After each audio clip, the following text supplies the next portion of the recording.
খবর 24 সাথে আপনাকে স্বাগত। নতুন নতুন খবর জানার জন্য আমাদের চ্যানেলে চোখ রাখুন।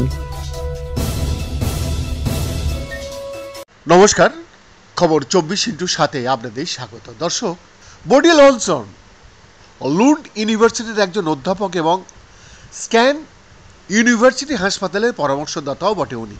ইরিটেবল বাউল সিন্ড্রোম বা আইবিএস এর ওপর শর্করা এবং স্টার্চের প্রভাব তদন্ত করতে বেছে নিয়েছিলেন এবং এই সিদ্ধান্তটি একজন জেনেটিস্টের আবিষ্কারের দ্বারা প্রভাবিত হয়েছিল যে একটি জেনেটিক বৈচিত্র্য শর্করা এবং স্টার্চের হজমে বাঁধা আইবিএস রোগীদের মধ্যে বেশি অসাধারণ। আচ্ছা, আসুন আমরা কিভাবে এই রোগীদের কম চিনি এবং স্টার্চ দেওয়ার যারাই চেষ্টা করুন, কিন্তু উনি ভেবেছিলেন যে এটি একটা অন্য মাত্রায় নিয়ে যেতে পারেন, বলছেন ওলসন। এই তো কয়েক বছর আগে তিনি আইবিএস এর সাথে 105 জনকে জড়িত একটি গবেষণার নেতৃত্ব দিয়েছিলেন। 4 সপ্তাহ ধরে তারা উল্লেখযোগ্যভাবে কম চিনি এবং স্টার্চ খেয়েছিল, যা স্টার্চ এবং সুক্রোজ রাশিত খাদ্য বা এসএসআরডি নামে পরিচিত। হ্যাঁ দর্শক, মিষ্টি খাবারের পাশাপাশি অত্যন্ত প্রক্রিয়াজাত খাবার বা প্রস্তুত খাবার এড়ানো তাদের উচিত ছিল। সেই গবেষণার ফলাফলগুলি দেখিয়েছে যে এসএসআরডি ডায়েট আইবিএস লক্ষণগুলিকে ব্যাপকভাবে হ্রাস করেছে। আর আইবিএস এর সবচেয়ে সাধারণ উপসর্গগুলো হলো পেটে বারবার ব্যথা এবং নিবিড়তা, সাথে ডায়রিয়া অথবা কোষ্ঠকাঠিন্য। বর্তমান গবেষণা এখন বৈজ্ঞানিক জার্নাল নিউট্রিয়েন্টসে প্রকাশিত হয়েছে, এমন একটি প্রশ্নের সম্বোধন করে যা আগে অন্য কোনো গবেষণা বা গবেষকরা করেনি। হ্যাঁ দর্শক, আইবিএস ফুডম্যাপ খাদ্যের জন্য বর্তমান খাদ্য তালিকাগত সুপারিশের সাথে এসএসআরডি কিভাবে তুলনা করবে।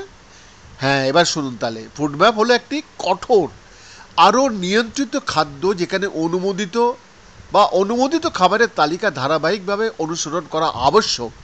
তাই এই ডায়েটে গ্লুটেন এবং ল্যাকটোজও বাদ থাকে। ওনারা বলছেন 2022 সালে এসএসআরডি এবং নিম্ন ফুডম্যাপের তুলনা করার জন্য এই গবেষণাটি ওনারা চালু করেছিলেন। তবে আইবিএস নির্ণয় করা প্রায় 155 জন রোগীকে যেখানে তারা অন্তর্ভুক্ত করেছিলেন, সেখানে 4 সপ্তাহের জন্য এসএসআরডি বা নিম্ন ফুডম্যাপ অনুসরণ করার জন্য এলোমেলোভাবে বরাদ্দ করা হয়েছিল। ট্রায়ালের শুরুতে তাদের ডায়েটে থাকার অনুমতি দেওয়া হয়নি, বরং তারা সব কিছু খেয়েছে, বলছিলেন বডিল ওলসন। উভয় গ্রুপের অংশগ্রহণকারীদের প্রতিটি খাদ্যের মৌলিক নীতিগুলি অনুসরণ করতে হয়েছিল, কিন্তু তারা কত ঘন ঘন বা নিয়মিত খেয়েছে বা বেছে নিয়েছে। উভয় গ্রুপেই ডায়েট নির্বিশেষে 75 থেকে 80% রোগীর আইবিএস লক্ষণগুলির উন্নতি হয়েছে, যা বডিল ওলসনের মতে ওনাদের প্রত্যাশার চেয়ে অনেক ভালো। এছাড়াও এসএসআরডি গ্রুপে 4 সপ্তাহ পরে ওজন হ্রাস কিন্তু বেশি ছিল।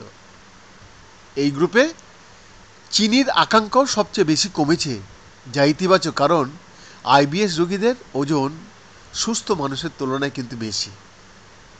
সত্যিই আপনারা ঈশ্বর। বৈদ্যনাথ দাসের রিপোর্ট, খবর 24/7।